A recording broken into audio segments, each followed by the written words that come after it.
क्या लगता है 2024 के चुनाव में, आप चुनावी दौरों में जा रहे हैं, लेकिन 2008 से लगातार एक ही व्यक्ति यहाँ से विधायक बनकर विधानसभा पहुँचते हैं, क्या कुछ काम हुए हैं? शिक्षा का बहुत अभाव है, साफ पानी की सुविधा नहीं है, नशा बहुत ज़्यादा हो गया है और चिकित्सा सेवाएं भी दुरुस्त नहीं हैं, उनको भी दुरुस्त करने की बहुत ज़रूरत है। और किसानों के साथ बिजली की प्रॉब्लम है। आपको वोट क्यों देगी जनता? किसी नेता को ये बात कहने की ज़रूरत नहीं पड़नी चाहिए। आपने कहा कि हनुमान बेनीवाल कभी भाजपा से गठबंधन कर लेते हैं तो कभी कांग्रेस से कर लेते हैं, तो क्या हनुमान बेनीवाल सिर्फ सत्ता के लिए भाग रहे हैं? भारतीय जनता पार्टी की इस वारी सरकार में ना तो मुख्यमंत्री जी के पास पावर है और ना मंत्रियों के पास पावर है। आपके एक नेता हैं गोविंद सिंह डोटासरा, वो बार बार भाजपा के आरोप लगाते हैं कि पर्ची वाली सरकार। वो क्या है पर्ची वाली सरकार? सब यही कह रहे हैं पर्ची सरकार, पर्ची सरकार। सरकार नाम की तो आज कहीं चीज ही जगह ही नहीं है। तो किरोड़ी लाल जी मीणा का काम करने का तरीका, उन नेताजी का स्टाइल किसी से छुपा नहीं है। वो मंत्री भी रहते हैं और इस्तीफा भी दिया हुआ होता है, तो वो तो कुछ भी कर सकते हैं। What is the difference between BJP and Congress ideology? बड़े बड़े सेठों की सरकार के अंदर हमारी महिलाएं रात को लाइन में लग रही है डीएपी खाद के कट्टे के लिए। शर्म आती है उनको? नहीं आती जो बात करते हैं विकास की। आप किसी को अपने मन की बात कहने के लिए इतना भी अधिकार नहीं देते और आप हमेशा रेडियो पे आके शुरू हो जाते हो मन की बात, मन की बात। अरे उनके दर्द सुनो, उनकी मन की बात सुनो। और अब वो बस यही प्रचार कर रहे हैं कि मैं भोड़ो हूँ, बीजेपी की सरकार है। बीणु का थानी खुदरी योग्यता बताओ, थानो खुदरी भाव बताओ, था कीकर काम करो। बात बताओ कि आप हम तीनों की एक कॉमन प्लेटफॉर्म पे बात कराइए, अपने मुद्दे बताइए, हम हमारी क्या भाव है, हम कैसे काम करेंगे। ये मैं आपके मंच के माध्यम से दोनों उनको ललकार रहे हैं कि डिबेट करवाइए। मैं ललकार नहीं रही, मैं उनको रिक्वेस्ट ही कर रही हूँ। तो मेरी किसी से कोई, ना किसी से ईर्ष्या है ना किसी से लड़ाई है। तो मैं तो, मेरी अपनी मंजिल है, मेरी अपनी दौड़ है। तो मैं अपनी दौड़ पूरी जी जान से लगा रही हूँ और मुझे पता है कि मुझे मंजिल प्राप्त होगी। हम तो अकेले ही चले थे जाने बेमंजिल, लोग साथ आते गए और कारवा बनता गया। नमस्कार, मेरा नाम है अभिषेक जाखड़ और आप देख रहे हैं आरजे टीवी 24। और आरजे टीवी 24 इन दिनों राजस्थान के उपचुनाव को लेकर 7 सीटों की जो उपचुनाव हैं उनको लेकर कवरेज कर रहा है। और इसी के चलते हम आए हैं खींवसर विधानसभा क्षेत्र में, जो कि राजस्थान की सबसे ज़्यादा हॉट सीट बनी हुई है। और शुरुआत में जो मैंने 2 लाइनें बोली थी, वो लाइनें हमारे साथ जो प्रत्याशी बैठे हैं कांग्रेस के, उन पर सटीक बैठती है। आज हमारे साथ खास मेहमान हैं कांग्रेस प्रत्याशी डॉक्टर रतन चौधरी, जिन्हें कांग्रेस पार्टी ने प्रत्याशी बनाई। आइए इनसे बात करते हैं खींवसर विधानसभा चुनाव को लेकर कि क्या क्या समस्याएं देखने को मिलती है। और 2008 से लगातार यहाँ पर हनुमान बेनीवाल का दबदबा रहा है, यूँ कहें कि आरएलपी का ये गढ़ माना जाता है। क्या इस बार हनुमान बेनीवाल का गढ़ ढहने वाला है? क्योंकि कांग्रेस जिस तरीके से ग्राफ बढ़ता जा रहा है, उन सब के बारे में हम चर्चा करेंगे। और भाजपा से रेवत राम डांगा को प्रत्याशी बनाया है, उनके बारे में जानकारी लेंगे कि क्या लगता है मुकाबला कैसा होगा। नमस्कार मैम, आपका आरजे टीवी 24 पर स्वागत है। Ram Ram sir, Ram Ram sir. Ma'am, सबसे पहले तो मैं यही जानना चाहता हूँ कि आपकी पारिवारिक पृष्ठभूमि कैसी रही है, आप कहाँ से आते हैं और आपने क्या क्या पढ़ाई में किया है, उसके बारे में थोड़ा सा बताइए। मैं डॉक्टर रतन चौधरी, कांग्रेस की उम्मीदवार, खींवसर विधानसभा क्षेत्र। मेरी जन्म स्थली खींवसर कस्बे के पास ही एक छोटे गांव बराथल में हुई है और मैंने वहां पर 2 साल प्राइमरी एजुकेशन भी की है जी। उसके बाद में मेरी पढ़ाई विद्यावाड़ी, जो एक बहुत ही अच्छा जैन समाज का स्कूल है, वहां से हुई। और मेरी MBBS डॉक्टरी की पढ़ाई SN मेडिकल कॉलेज जोधपुर से हुई। और मैंने मेरा MD जो किया है और आगे की पढ़ाई SMS मेडिकल कॉलेज जयपुर से की है जी। और उसके बाद मैं राजकीय सेवा में आई और इस दौरान मैंने सबसे पहले तो बाड़मेर, फिर सिरोही, माउंट आबू, गजनेर, बीकानेर और जयपुर में अपनी सेवाएं दी है। और शादी होके मैं पिछले 44 साल पहले सिनोद गांव में आदरणीय श्री महाराम जी चौधरी साहब, जो उस वक्त MLA थे, उनके परिवार में सवाई सिंह जी, जो रिटायर्ड DIG साहब हैं, उनके यहाँ इस घर में आई। तो मैं किसान, सरकारी और राजनीतिक तीनों परिवारों की बेटी और बहू हूँ। मतलब कहने का मतलब आपने कई चीज़ें देखी है। आपने किसान परिवार से भी आते हैं, राजनीतिक पृष्ठभूमि भी रही है आपकी, और आप डॉक्टरी सेवा दे रहे हैं। तो डॉक्टरी से अचानक राजनीति में आने का कैसे मन बनाया आपने? क्योंकि आपकी पारिवारिक पृष्ठभूमि है वो राजनीति से रही है, लेकिन होता है कई बार जैसे डॉक्टरी में जो पैसा होता है उस चीज़ को छोड़ के आप राजनीति में आ गए समाज सेवा के लिए। राजनीति तो मैं किसान और राजनीति परिवार से आती हूँ, ये तो आप सब लोगों को अब तक पता चल ही गया है। और राजनीति के साथ जुड़े रहने की वजह से और चिकित्सा विभाग में सेवा के साथ मेरा जन जन के साथ तो मिलना जुलना हमेशा ही रहा है जी। और उससे मैंने ये महसूस किया कि अब तक मैंने सरकारी सेवा के थ्रू, चिकित्सा विभाग के थ्रू मेरे जो जन लोग हैं उनका कष्ट दूर करने की, उनकी प्रॉब्लम सुनने की और मेरी काबिलियत के हिसाब से डॉक्टर होने के नाते भी और राजनीतिक परिवार से जुड़े होने के नाते भी मैंने हमेशा उनकी जो भी मेरे लायक वो मेरे से सहायता चाहते थे मैंने हमेशा की है। और डॉक्टरी सेवा करते समय भी मैंने 37 साल सरकारी नौकरी की है और मैंने पैसा कमाने के भाव से कभी भी चिकित्सा सेवा में अपनी सेवा नहीं दी है। मैंने एक भी मरीज को 37 साल की नौकरी के दौरान अपने घर पे फीस लेकर के यहाँ किसी प्राइवेट अस्पताल में जा कर के और बैठ कर के मैंने पैसा नहीं कमाया है। तो पैसा कमाना तो मेरा कभी उद्देश्य था ही नहीं और परमात्मा की कृपा से सभी कुछ अच्छा ही है, बुजुर्गों का दिया हुआ बहुत आशीर्वाद है। तो अभी भी मैं जो इस क्षेत्र में आई हूँ, मैं 31 जुलाई को ही रिटायर हुई हूँ, तो अपनी एक तो अपने चिकित्सकीय अनुभव और दूसरी इस राजनीतिक मंच से जनता के साथ जुड़ने का ये एक बहुत अच्छा तरीका होता है क्योंकि इससे जनता आपको जानती है, आपके पास अपने काम लेकर के आती है। तो आप इस प्लेटफॉर्म से मुझे लगता है कि शायद मैं और भी ज़्यादा जनता से जुड़ के और मैं उनकी सेवा कर सकती हूँ। आपने कहा कि 37 ईयर्स यानी कि अब 37 साल तक सेवा की है आपने बहुत से लोगों को देखा है क्योंकि चिकित्सा विभाग वो डिपार्टमेंट होता है जहाँ पर अलग अलग तरीके के लोग आते हैं। उन चीज़ों से आपने क्या सीखा?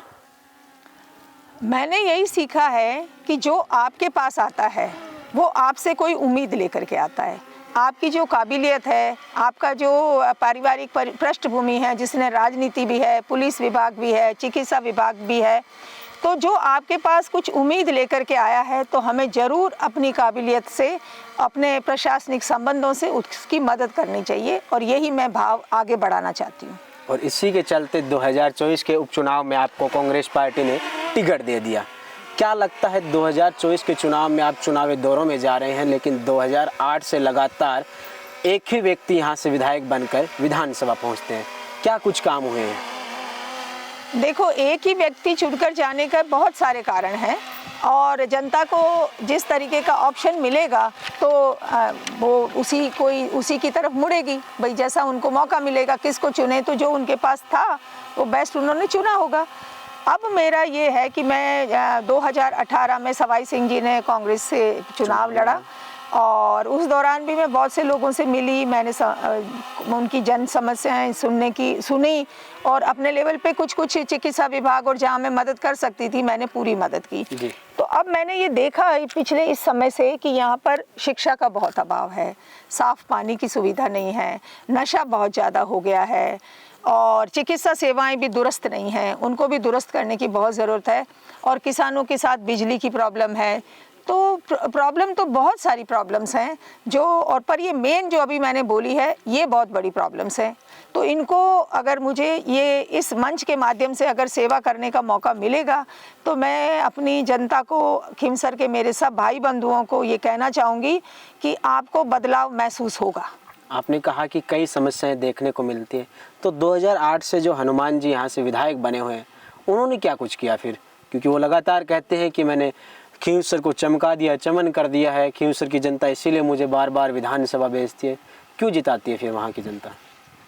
इसमें क्या है कि कोई भी जब प्रतिनिधि खड़ा होता है तो एक एमएलए या एमपी होने के नाते उनको बहुत से फंड भी मिलते हैं और आप जब होते हो तो आपकी बात कुछ काम तो किए ही जाते हैं। ऐसा अपन नहीं कह सकते कि उन्होंने कुछ भी नहीं किया, लेकिन वो जितना कर सकते थे उतना नहीं किया उन्होंने, ये मैं बिल्कुल दावे के साथ कह सकती हूँ। और जो ज़्यादा मैं वहाँ, क्योंकि मैं जयपुर के अंदर सेक्रेटरीट में भी जाती हूँ और सारे मंच के माध्यम से मेरा अधिकारियों के साथ भी उठना बैठना है जी। और यहाँ की जनता भी ये है और पुराने जो कांग्रेसी लीडर्स हैं उन लोगों ने भी मुझे यही बताया कि ज़्यादातर नेताजी की अप्रोच यही रही है कि कोई भी सड़क हो, चिकित्सालय हो, जीएसएस हो, वो स्वीकृत तो आपका जयपुर से ही होता है। जैसे ही स्वीकृत होता है वहाँ कार्यालय में उनके 2-3 लोग बिठाए हुए हैं और व्हाट्सएप से आजकल आपको पता है कि आदेश की कॉपी, सोशल मीडिया का ज़माना है। मीडिया का ज़माना है, तो विद इन सेकेंड्स नेताजी के पास वो कॉपी पहुंच जाती है और नेताजी येन प्रेंट प्रकारेण दाव बाव बना के अफसरों पे और उसका इस श्रेय ले लेते हैं। अब ये जनता समझने लग गई है। कहने का मतलब काम कोई और करवाता है और क्रेडिट वो ले जाते हैं। बिल्कुल सही बात है ये, और अब जनता समझने भी लग गई इस बात को। अच्छा, जनता ये समझ रही है तो जनता इस बार ये भी समझेगी क्या कि एक तरफ भाजपा की सरकार है और सरकार चाहती है कि डबल इंजन की सरकार है, भाजपा के लोग जाकर ये कह रहे हैं तो आप हमें वोट दीजिए, तो इसको कैसे समझेगी? फिर आपको वोट क्यों देगी जनता?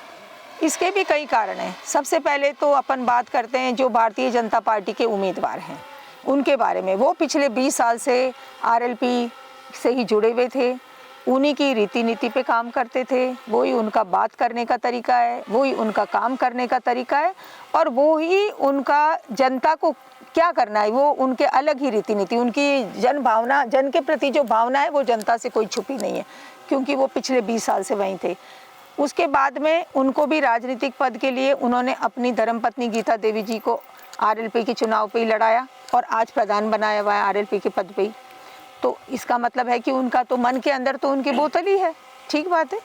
किसी प्रकार से वो भारतीय जनता पार्टी का पिछले 11 महीने पहले उम्मीदवारी लेकर के आए और उन्होंने इलेक्शन लड़ा।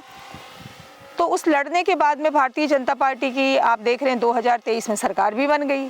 लेकिन मैं अभी पिछले 12-14 दिन से जब जनता के बीच में जा रही हूँ और मैं उनको पूछ रही हूँ कि भाई आप बताओ कि 11 महीने से आपकी सरकार, जो भारतीय डांगा साहब कह रहे हैं हमारी सरकार, तो डांगा साहब ने किस एरिया के अंदर एक भी काम कराया हो? तो आज दिन तक इतने 12-15 दिन में तो मुझे एक भी बंदे ने, मैं हजारों लोगों से मिल रही हूँ, किसी ने मीटिंग में मैंने सबको मौका दिया कि खड़े होकर बताओ कि आपका क्या, डांगा साहब ने आपकी उनकी सरकार है तो किया काम? तो बोले साहब हालता ही तो बाउकी कौन कराई जो। तो जब 11 महीने में वो उनकी सरकार का जो दावा लेकर के वो जनता के बीच में जा रहे हैं कि क्योंकि भाजपा की सरकार है, मैं भाजपा का उम्मीदवार हूँ तो मैं काम तो अभी तक आपको किसने रोका था? काम कराने की आपका भाव होता, मन में आपकी काबिलियत होती, आप उस चीज़ को चुनते, देखते, सही प्लेटफॉर्म पे रखते तो काम क्यों नहीं होते? मैं आपको बताती हूँ, हम भी 2018 के अंदर इलेक्शन में जनता ने हमें बहुत सहयोग दिया, हमें 67,000 वोट भी मिले थे। तो हम तो नहीं उम्मीदवार हुए थे, लेकिन हमारा प्रशासनिक संबंध इतने अच्छे हैं तो हमने कितने काम कराए। हमने भदौरा की पंचायत बनवा दी, हमने इसको बुंडेल और ये अपना ये खड़काली एंड गुड़ा भगवान दास को, वो वहाँ की जनता चाहती थी कि हमें नागौर के पास है, हमें उधर जोड़ दो, वो साहब ने करा दिया। अपना बिरलोका में जीएसएस करा दिया, कई जगह ट्यूबवेल खुदवा दिए और सबसे बड़ा कार्य जो था वो खिमसर बेल्ट को डार्क जोन से हटाने का काम वो सवाई सिंह जी की मेहनत से हुआ था। ये नेताजी ने या इन नए बीजेपी के नेताजी ने नहीं सोचा था, क्योंकि उनको तो मजे आए हुए थे। इस बहाने गलत काम जब आदमी करता है ना तब वो नेताओं के चारों तरफ ज़्यादा घूमता है। उसको अगर जनता को गलत काम नहीं करना तो नेता को पीछे घूमने की कहाँ जरूरत है? लेकिन डार्क जोन था, उसको नेताजी तो कह रहे हैं कि मैंने करवाया, अभी भी भाषणों में जाते हुए कह रहे हैं कि मैं ही करवा रहा हूँ। नहीं, आप बताइए कि अगर वो करवाते तो 2008 से 18 तक 10 साल तक क्यों नहीं हटा? वो 18 के सवाई सिंह जी के इलेक्शन लड़ने के बाद क्यों हटा? तो जनता जनार्दन सब समझती है। वो तो ये भी कहते हैं कि सरकार ही मैं ही चलाता हूँ, चाहे भाजपा की हो या फिर कांग्रेस की हो। ये तो शायद इसका तो उत्तर जनता के पास है। उनका ये है कि वो उनका भाग्य तेज कह लो या कुछ यहाँ की परिस्थितियाँ ऐसी कह लो कि हर बार उनका तुक्का सही बैठ जाता है। कभी वो भारतीय जनता पार्टी के साथ होकर एमपी बन जाते हैं, कभी वो कांग्रेस के साथ बन के एमपी बन जाते हैं। और अभी तो सरकार कैसे चला सकते हैं? आज के दिन तो विधानसभा के अंदर उनकी पार्टी का प्रतिनिधित्व ही नहीं है, तो वो पार्टी सरकार कैसे चलाएंगे? आप खुद बताइए। और सेंटर में आप बताइए कि एक एमपी क्या सरकार बदल सकता है या सरकार चला सकता है? तो जनता खुद ही समझे इस बात को। लेकिन हनुमान बेनीवाल जनता के बीच जाकर यही कह रहे हैं कि मेरी पार्टी खत्म हो जाएगी, 20 साल का संघर्ष खत्म हो जाएगा इस बार खींवसर से अगर चुनाव हार गए तो। मुझे तो ये लगता है कि नेताजी को अगर उन्होंने सही काम किए होते, जनभाव के काम किए होते, तो ये 20 साल के बाद में किसी नेता को ये बात कहने की जरूरत नहीं पड़नी चाहिए। ये तो जनता खुद ही उनको कहे कि अब तो आपने हमारा इतना काम किया तो आप ये क्यों विचार रहे हो? तो कहीं ना कहीं तो उनको पता है कमी रह रही है। आपने कहा कि हनुमान बेनीवाल कभी भाजपा से गठबंधन कर लेते हैं तो कभी कांग्रेस से कर लेते हैं, तो क्या हनुमान बेनीवाल सिर्फ सत्ता के लिए भाग रहे हैं? ये तो अब जनता ही तय करे, और ये तो दिख ही रहा है। जी, एक चीज़ और जानना चाहता हूँ कि खींवसर के अंदर 3 बेल्ट आते हैं, साड़क बेल्ट, एक ये थली बेल्ट और एक ये चांदा बेल्ट। आप सारे बेल्ट में घूम के आए हो, मोटी मोटी समस्याएं आपको क्या क्या देखने को मिली जो मेजर समस्याएं हो? एक तो शुद्ध पेय जल की बड़ी समस्या है, फिर दूसरी है स्कूलों के थोड़े भवन ढंग से बने नहीं है, टीचर्स की स्ट्रेंथ पूरी नहीं है, तीसरी बात है कि चिकित्सा विभाग का हाल बहुत बुरा है। और हेल्थ मिनिस्टर भी खींवसर से हैं। बिल्कुल है साहब, आप सब लोग जानते हो, और उसके बाद भी कुचेरा जैसे बड़े कस्बे के अंदर एक भी लेडी डॉक्टर की नियुक्ति नहीं हुई है।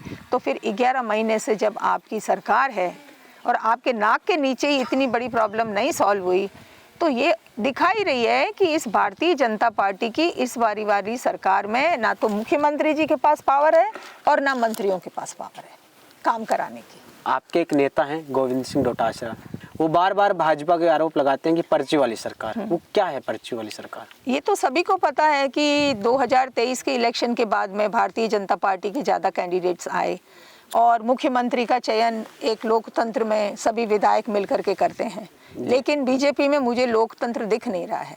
अगर लोकतंत्र होता तो 2 उनके सीनियर लीडर्स दिल्ली से एक पर्ची लेकर गया, ये पर्ची ठीक है, आप भी पर्ची लेके बैठे हो? ये पर्ची लेकर के आए और अभी खोल करके वसुंधरा जी के ही हाथ में दे करके, और आपने पहली बार जो जना एमएलए बना है उसको आपने मुख्यमंत्री बना दिया। एक मुख्यमंत्री का पद बहुत बड़ा होता है, एक राज्य का वो प्रतिनिधित्व करता है, उसको कितने सारे महकमों की समझ होनी चाहिए, प्रशासनिक ऑफिसर्स से कैसे काम में लिया जाए इसकी समझ होनी चाहिए, सरकारी योजनाओं की समझ होनी चाहिए। तो मुझे तो लगता है कि 5 साल में तो बेपटा ही कौन कर पाए पूरी, कि भाई इतनी योजनाएं सरकार को चलाना, जन संभव ये प्लेटफॉर्म किस प्लेटफॉर्म से अपन को बात करनी है, तो उनको तो केवल ये कह दिया गया है कि पर्ची से आप मुख्यमंत्री बन गए, हर दिन आपके पास पर्ची आ जाएगी कि आज इन पर्चियों पे आपको इन फाइलों पे साइन करने हैं, और इस पर्ची से आपको दिशा भी दे दी जाएगी कि आज हेलीकॉप्टर से उड़ान कहाँ भरनी है। और ये सब 11 महीने से सरकार सब यही कह रहे हैं, पर्ची सरकार, पर्ची सरकार। सरकार नाम की तो आज कहीं चीज ही जगह ही नहीं है। मतलब मैं तो जयपुर रह रही थी, प्रशासनिक सेवा में ही थी, कोई धनी धोरी नहीं है। ऑटोनॉमस मोड पे केवल दिल्ली वाली डबल इंजन सरकार चला रही है और वो केवल पूंजीपतियों की सरकार है, और वहाँ से सारे जो फैसले हो रहे हैं राज्य में वो केवल और केवल उनको और धन माल कैसे पहुँचाया जाए, और गरीब जनता का जो पैसा है, उनकी जो इतनी अच्छी फ्लैगशिप योजनाएं कांग्रेस सरकार लाई थी, उस सब का पैसा तो बंद कर दिया गया है और उन कुछ लोगों को फ़ायदा पहुँचाने का काम किया जा रहा है। अच्छा, आपने कहा कि जो मुख्यमंत्री है पर्ची वाले, वो आपको पता है तो आजकल भ्रमण पे बहुत जा रहे हैं, कह रहे हैं कि मैं राजस्थान को देख रहा हूँ, और कई बार विदेशी दौरों पे भी जाते हैं। इसके बारे में आपकी क्या राय है? मैं तो खुद बहुत पढ़ी लिखी महिला हूँ और सब प्लेटफॉर्म पे मैंने काम किया है, तो सरकारी खर्चे पे अपने दल बल को लेकर के और स्पॉन्सर्ड प्रोग्राम के तहत आप जापान और लंदन और यूके और कहीं भी घूम लो, ये सब सरकारी पैसा ही खर्च हो रहा है।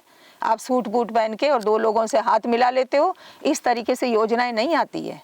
योजनाएं केवल आप वहाँ एमओयू पे साइन करके आ गए, तो साइन करके आने से इम्प्लीमेंट कहाँ होगी? आज के दिन कोई धंधा नया खोल दो, इतना सरकार के अंदर भ्रष्टाचार है, और कहने को कहते हैं कि ये नया उद्योग खोलोगे तो हम आपको यहाँ सहयोग देंगे, जबकि कोई भी सरकारी कर्मचारी और ना हमारे नेतागण, ना मुख्यमंत्री लोग, आज भी उन लोगों की सोच है कि हमारे प्रदेश में, हमारे राज्य में कैसे ज़्यादा से ज़्यादा नए नए उद्योग लगे, और वो तो केवल वही स्कीमें चल रही है जिसमें कि डबल इंजन के जो 2 लोग हैं उनको फ़ायदा पहुंचाया जाए, और वो भी सारा बहुत बड़े प्लेटफॉर्म पे जो ये खेल हो रहा है ना, ये सब जनता बेचारी सीधी सादी खेतों में कामों में उलझी पड़ी, उनको पता ही नहीं है कि उनके साथ कितनी ठगी कर रही है ये बीजेपी सरकार। एक बीजेपी के नेता हैं किरोड़ी लाल मीणा, कल आप एक तस्वीर देखी होगी आपने भी उनकी सोशल मीडिया पे, वो गले में एक पट्टा सा कुछ डाल रखा है और उस पर एक लिखा हुआ है वोट भिक्षाम दे, और हाथ में एक लोटा ले रखा है। क्या लगता है कि सिर्फ चुनावों के अंदर हर तरीके के हथकंडे अपनाए जा रहे हैं। देखो, किरोड़ी लाल जी मीणा का काम करने का तरीका और उन नेताजी का स्टाइल किसी से छुपा नहीं है।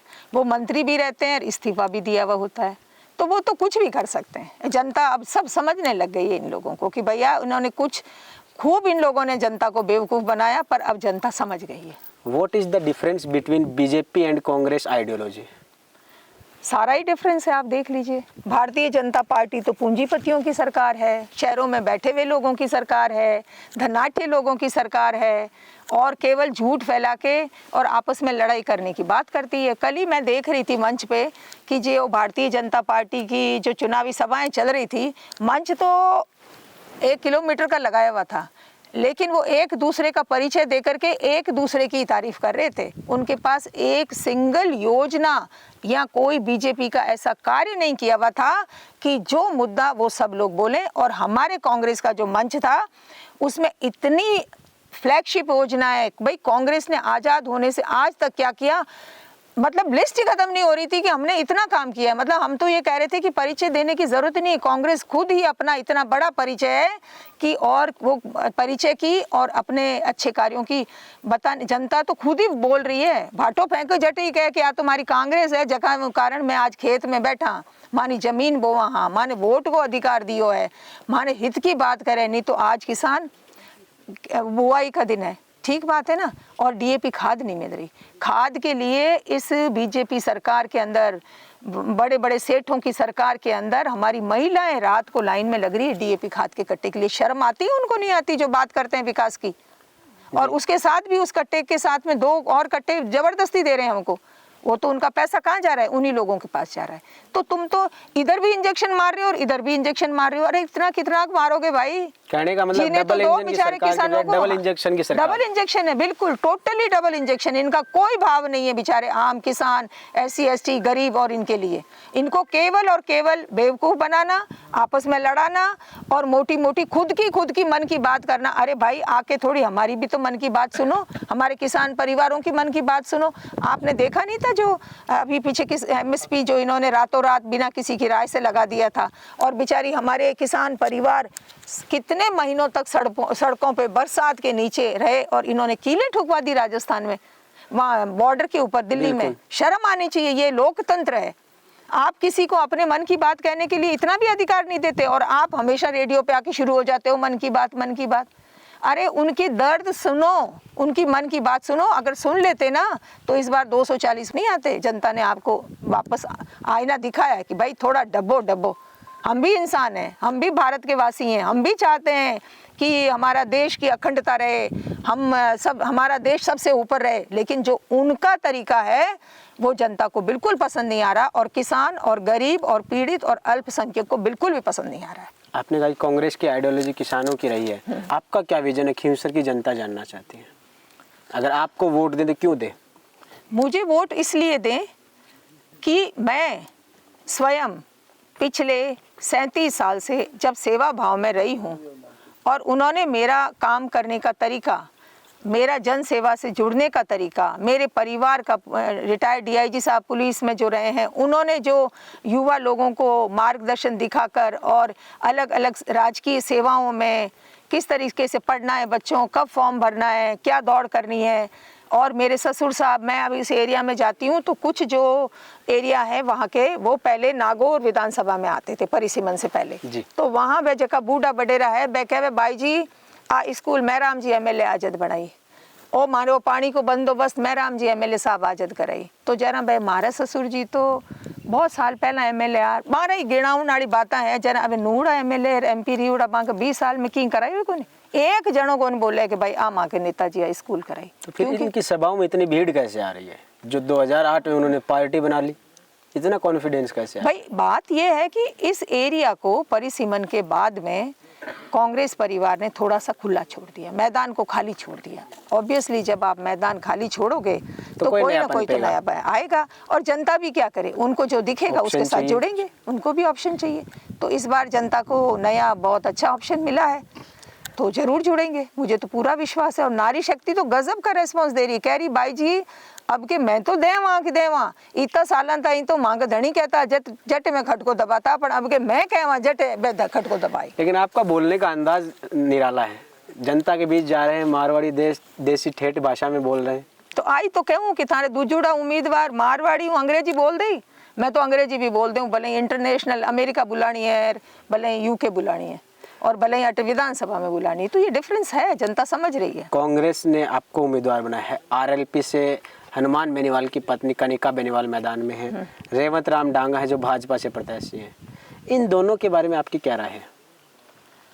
कनिका मेरी छोटी बहन है, वो भी अपना, भाई ये लोकतंत्र है, वो उनकी पार्टी से खड़ी हुई है, सबका अपना अधिकार है, वो अपनी बात रख रही है जनता के बीच में, लेकिन उनकी जो आइडियोलॉजी है वो तो वो आरएलपी वाली है, क्योंकि वो आरएलपी की ही उम्मीदवार है। और दूसरे हैं रेवंत राम डांगा जी, वो अभी तक तो बोतल के साथ ही थे, आरएलपी परिवार के ही सदस्य रहे पहले दिन से आज दिन तक, और आज भी उनकी धर्मपत्नी तो बोतल पे ही प्रधान है। तो अभी वो एक मौका भुनाने के लिए कि उन्होंने किसी तरीके से बीजेपी का टिकट ले लिया और अब वो बस यही प्रचार कर रहे हैं कि मैं भोड़ो हूँ, बीजेपी की सरकार है। बीणु कहीं थारी खुदरी योग्यता बताओ, थारो खुदरी भाव बताओ, था कीकर काम करो, बात बताओ। टक्कर किससे मानते हैं? ये तो जनता ही तय करेगी। देखो इस बार जनता जागरूक हो गई है और जो मैं देख रही हूँ वो कुछ नहीं बोल रही है, वो सबको देख रही है, तीनों उम्मीदवारों को देख रही है। पार्टियां तो कोई छुपी नहीं है, ना कांग्रेस छुपी है, ना बीजेपी, ना आरएलपी।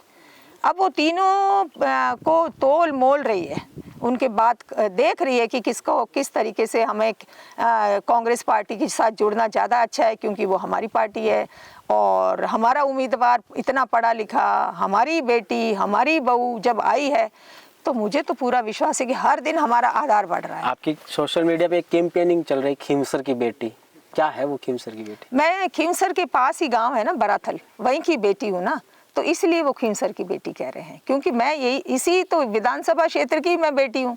कनिका तो नहीं है यहाँ की बेटी, नहीं है ना। बिल्कुल तो बिल्कुल तो मैं सही बात कह रही हूँ कि मैं खीमसर की बेटी हूँ। आखिरी सवाल, आप हमारे चैनल के माध्यम से क्या कुछ कहना चाहेंगे खीमसर की जनता को, क्या मैसेज देना चाहेंगे? मैं खीमसर की जनता जनार्दन और सभी मेरे वासियों को ये कहना चाहती हूँ कि क्योंकि आजकल चुनावी समय हमें काफ़ी कम मिलता है और खीमसर क्षेत्र जो विधानसभा का है वो बहुत बड़ा है। मैं चाहती हूँ कि मैं हर एक से पर्सनली मिलूं, लेकिन इतने कम समय में मैं अपनी बात हर एक जने के पास नहीं पहुँचा सकती। तो मैं आपके मंच के माध्यम से आप सभी से और भी जो सोशल मीडिया के मंच है सबको अनुरोध करती हूँ कि आप हम तीनों की एक कॉमन प्लेटफॉर्म पे बात कराइए, अपने मुद्दे बताइए, हमारी क्या भाव है, हम कैसे काम करेंगे। ये मैं आपके मंच के माध्यम से आप दोनों उनको ललकार रहे हैं कि डिबेट करवाइए? मैं ललकार नहीं रही, मैं उनको रिक्वेस्ट ही कर रही हूँ। मैं ललकारना तो शब्द ही गलत है, मैं नहीं ललकार सकती और मैं कोई यहाँ लड़ाई करने थोड़ी आई हूँ। मैं तो अपनी आमंत्रित कर रही हूँ, मैं उनको आमंत्रित कर रही हूँ कि बिल्कुल अपन सब 3-9 उम्मीदवार एक प्लेटफॉर्म पे आते हैं। हम तैयार हैं हमारी डिबेट करवाने हाँ, और हम तैयार, मैं तो बिल्कुल तैयार हूँ। और आप अगर आप आते हैं तो इससे ज़्यादा अच्छा कोई तरीका नहीं है कि इससे जनता खुद कंपेयर कर लेगी, खुद देख लेगी कि उनको कौन सा नेता चुनना है। एक ऐसी डिबेट होनी भी चाहिए। हाँ। लेकिन आमतौर पर बात ये होती है कि वो नेता आते नहीं है, इसके पीछे रीजन क्या होता है? अगर वो नहीं आते तो वो जनता खुद ही समझे। भाई जो सुलझा हुआ है, कहीं ना कहीं डर तो नहीं है कि अपन भाई जो जना सुलझा हुआ है, जो ईमानदारी से आपके बीच में आना चाहता है, जिसको हर चीज़ की जानकारी है और जिसके मन में कोई झूठ ही नहीं है, तो आप मुझे तो कहीं ले जाके खड़ी करो, मैं तो बात करने को तैयार हूँ जी। तो अगर उनके मन का भी भाव वैसा ही है तो उनको बिल्कुल आना चाहिए, क्यों नहीं आ रहे? बिल्कुल। तो मैं तो अंत में एक ही बात कहूँगी कि भैया मैं यहाँ कांग्रेस उम्मीदवार की तरह आई हूँ आप लोगों के बीच में, तो मेरी किसी से कोई ना किसी से ईर्ष्या है ना किसी से लड़ाई है। तो मैं तो मेरी अपनी मंजिल है, मेरी अपनी दौड़ है, तो मैं अपनी दौड़ पूरी जी जान से लगा रही हूँ और मुझे पता है कि मुझे मंजिल प्राप्त होगी। मैडम ने बहुत ही शानदार शायराने अंदाज में जवाब दिया। खैर अब ये देखना दिलचस्प होगा कि खीमसर की जनता इस आने वाली 13 तारीख को किसके पक्ष में वोट करेगी। आज आप हमारे साथ देख रहे थे कांग्रेस प्रत्याशी डॉक्टर रतन चौधरी की जो बातें हैं उनको लेकर आपकी क्या राय है, आप हमें कमेंट सेक्शन के माध्यम से ज़रूर बताइएगा। फिर मिलते हैं किसी न किसी नई शख्सियत के साथ, तब तक के लिए मुझे दीजिए इजाज़त। मैं आपके साथ अभिषेक जाखड़, नमस्कार, राम राम सा। राम राम सा, राम राम।